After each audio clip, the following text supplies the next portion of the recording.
உறவுகளே, உங்களுக்கு தெரியும் இந்த உள்நாட்டு யுத்தம், இலங்கையிலே ஒரு உள்நாட்டு யுத்தம் ஏற்பட்டது. அந்த யுத்தத்தின் இறுதி பகுதி, அதாவது இறுதி பகுதி என்றது மக்கள் எல்லோரும் வந்து கடைசியாக தமது வாழ்வுக்காக, தமது வாழ்வாதாரத்துக்காக, தமது உயிருக்காக, உயிர் அச்சுறுத்தலுக்காக இருந்த இந்த இடம்தான் நீங்கள் இப்பொழுது பார்த்து கொண்டிருக்கிறீர்கள். இங்கேதான் பல்லாயிரக்கணக்கான மக்கள் கடைசியாக தமது உயிர்களை பிடித்து கொண்டு வந்து இந்த இடங்களில் தான் அவர்கள் இருந்து கடைசியாக நமது வாழ்வை கழித்தார்கள். சிலர் மரணத்தை கூட சந்தித்தார்கள். நீங்கள் இந்த பார்க்குற இந்த இடம்தான் அந்த முள்ளிவாய்க்கால் என்ற பிரதேசம். பாருங்கள், இப்போவும் அது அந்த போர் வடுவோடையே தன்னை சுமந்து கொண்டிருக்கின்றது. பாருங்கள், அங்கே குண்டுகள் விழுந்து நிறைய பள்ளங்கள் இங்கே பார்த்தா தெரியும். இதில் கூட மக்கள் நிறைய பேர் இருந்தார்கள். அந்த மக்களுக்கு மேலே குண்டுகள் விழுந்து நிறைய பள்ளங்களும் திட்டியுமாக காணப்படுகிறது. இப்போ கூட நீங்கள் இந்த நிலத்தில் பார்த்தா தெரியும், அந்த எரிந்த உடைகளும் பழைய வீடுகள் இருந்த இடங்களும் அழிந்து போய் காணப்படுகிறது. பாருங்கள்,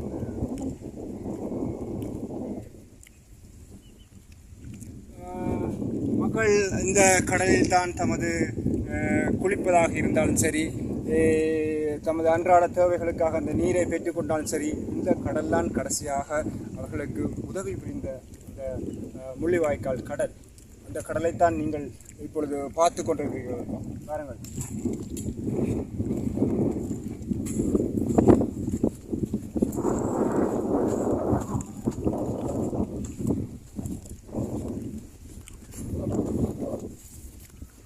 உறவுகளே, மக்கள் இதில்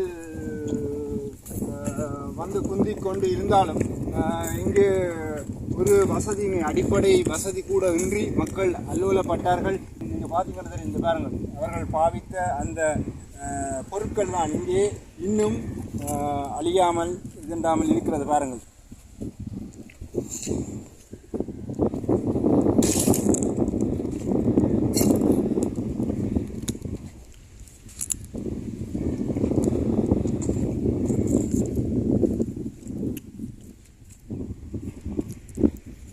பத்தை கூடு என்று எதுவுமே பார்க்காமல் மக்கள் கடைசியாக வந்து எங்கே போவது என்று தெரியாமல் அவர்கள் தவித்த அந்த கடற்கரை பிரதேசம்தான் இப்பொழுது நீங்கள் பார்த்து கொண்டிருக்கிறீர்கள். இங்கே முள்ளுகள் அதிகமாக இருந்தாலும் அதில் கூட மக்கள் வாழ்ந்தார்கள்.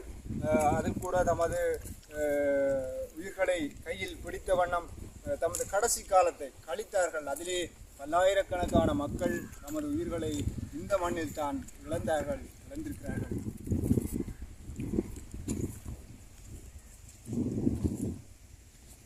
இங்கே பாருங்கள், இங்கே பக்கத்திலே பல குண்டுகள் விழுந்து இந்த மக்கள் அப்படியே மண்ணோடு மண்ணாக மூடப்பட்டார்கள். நீங்கள் பார்த்தா தெரியும், இதிலே குண்டுகள் விழுந்த அந்த பள்ளங்கள்லாம் இங்கே தெரிகிறது. இதிலே மக்கள் இருந்து உணவு உண்ட வேளையிலும் சரி, தமது வாழ்வை கழித்த வேளையிலும் சரி, இதுக்குள் அப்படி இதெல்லாம் அவர்கள் அந்த பாவித்த பொருட்கள்லாம் இப்பொழுதும் அது கழிவு பொருட்களாக இங்கே காட்சிக்கு தெரிகிறது. பாருங்கள், இங்கே சிறுவர்களுடைய சப்பாத்துகள், செருப்புகள், மட்பாண்டங்கள் என்பதெல்லாம் இருக்குது. இதிலே வீடுகள் இருந்தது, நிறைய வீடுகள் இருந்தது. அதுவெல்லாம் இந்த குண்டுகள் பட்டு அழிவடைந்து அங்கே பாருங்கள், அவர்களுடைய இந்த வீட்டுக்கு போடுகிற அந்த டென்ட் என்று சொல்வார்கள், அந்த குடிசைக்கு போடுகின்ற டென்ட், அது கூட இங்கே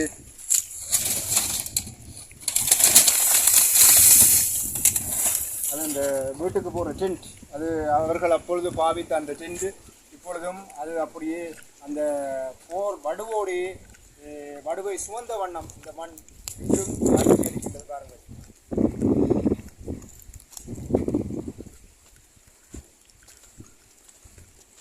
இங்குதான் கடைசியாக இங்கேயே செல்வது என்று தெரியாமல் அல்லோலப்பட்டு சிலர் கடல் வழியாக போனார்கள். சிலர் அந்த அங்கே நீங்கள் பார்க்குற அந்த தேவாலயம், அண்மையாக ஒரு தேவாலயம் இருக்கிறது.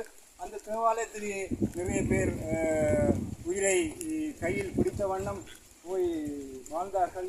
அங்கிருந்தும் கூட அவர்கள் இடம்பெயர்ந்து போக வேண்டிய நிலை ஏற்பட்டது. அங்கிருந்தும் கூட பல மக்கள் இறந்து போனார்கள்.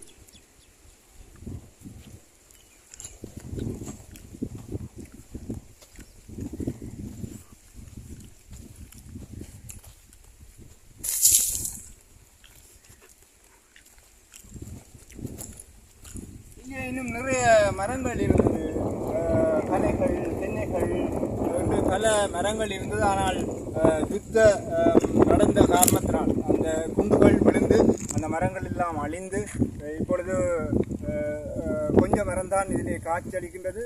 முன்பு இதிலே நிறைய மரங்கள் நடப்பட்டிருந்தது, அது நிழல் தரும் மரங்களாக இருந்தது. இப்பொழுது அவையெல்லாம் அழிந்து சில மரங்களே உங்களுக்கு இப்பொழுது காட்சிக்கு தெரிகின்றது. இதிலே நீங்கள் இந்த பார்க்குற இந்த இடங்களிலே மக்கள் எவ்வாறு வாழ்ந்தார்கள் என்றால் அடுத்த நிமிடம் கூட அடுத்த அடி எடுத்து வைக்க முடியாத அளவுக்கு மிகவும் நெருக்கமாகவே வாழ்ந்தார்கள். கழிப்பிடம் செல்வதாக இருந்தால் கூட அது இரவில் தான் செல்ல வேண்டும். அப்படி இருந்தாலும் கூட பக்கத்திலே மக்கள் இருப்பார்கள். அந்த இடத்தில் மக்கள் இருக்கத்தக்கனாக இருக்கின்ற பொழுதே அவர்கள் பக்கத்தில் அந்த கழிப்பிடத்தை கழிப்பதற்காக சென்று அந்த கடமையை செய்து விட்டு வருவார்கள். அப்படி தான் இங்கே நெருக்கமாக ஒரு மண் விழுந்து சொல்வார்கள், அந்த மண் விழுந்தால் கூட அது நிலத்தில் விழாது என்று, மண் விழுந்தால் கூட அது நிலத்தில் விழாது என்று சொல்வார்கள். அப்படித்தான் இங்கே மக்கள் கடைசியாக எல்லா இடங்களிலும் இருந்து கூடுதலாக எல்லா மாவட்டங்களிலும் இருந்து வந்த மக்கள் கடைசியாக வந்து இங்கே தான் இந்த மண்ணில் தான் குவிந்து இருந்தார்கள்.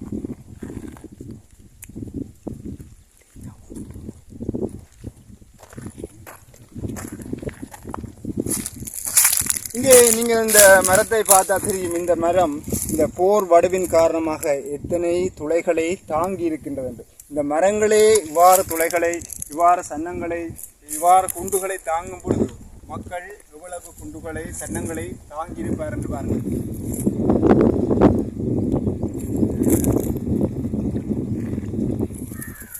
இதில் நிறைய தென்னை மரங்கள் இருந்தன. அது அந்த குண்டுகள் விழுந்து இப்பொழுது அந்த தென்னை மரங்கள் இல்லாமலே போய்விட்டன.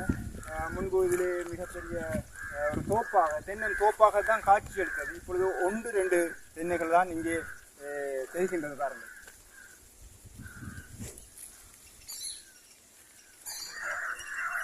பாருங்கள், நாங்கள் இப்படியே அங்காலே கலைஞர் மடம், கொக்கணை என்ற அந்த பகுதிகளுக்கு செல்வோம். பாருங்கள்.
Thank you.